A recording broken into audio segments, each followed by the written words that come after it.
Hello, welcome to another edition of Wilson Family Farm.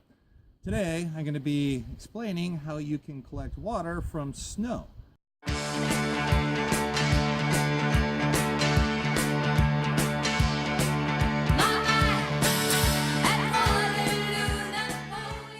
a very simple process. All you need is heat, snow, and some basic materials to be able to get something that is very precious for life.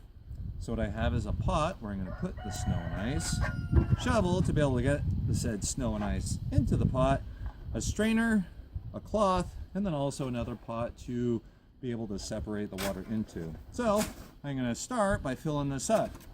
Just a little tip and pointer, I'm collecting the snow on the opposite side of the wood stove chimney. The reason I'm doing this is because sometimes creosote and ashes will come out of the top, and I want something that has as little material in it as possible.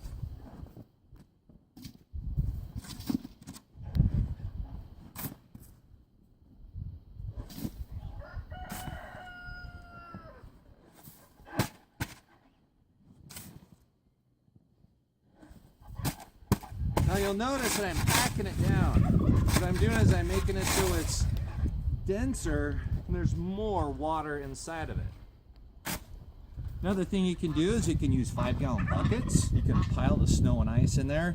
Use the second 5-gallon bucket to press down, kind of like a hydraulic ram, to be able to get a really condensed cylinder of ice. So what I would do is clean all the snow off the bottom and also the side. And the reason is because when it's on the stove, that's obviously going to melt and turn into water. That water will run down and pool on top of my wood stove, and that's a bad thing. So make sure that's all clear. This is nice and flat. Another tip is I'll put a little hole in the middle and put a little bit of water in there, maybe a cup or so. And the reason is because you can actually burn snow and ice if your stove is hot enough and there's no liquid in the bottom. So once it's on the stove, it's melted nicely. What I then will do is strain it. Now the strainer is just a basic strainer, food strainer, and then I also use a cloth. And the reason I use the cloth is it traps the little particles that are in there.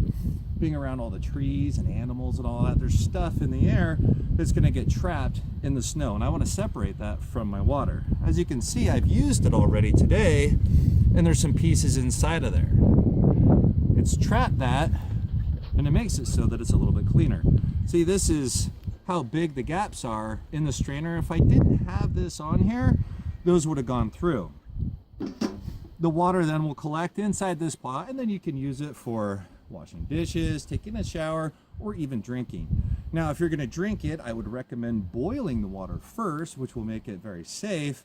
And then if you wanted to add something such as a water softener, you can add a small amount, maybe a tablespoon or a teaspoon of baking soda. Anyway, I hope you learned something today. Take care. God bless.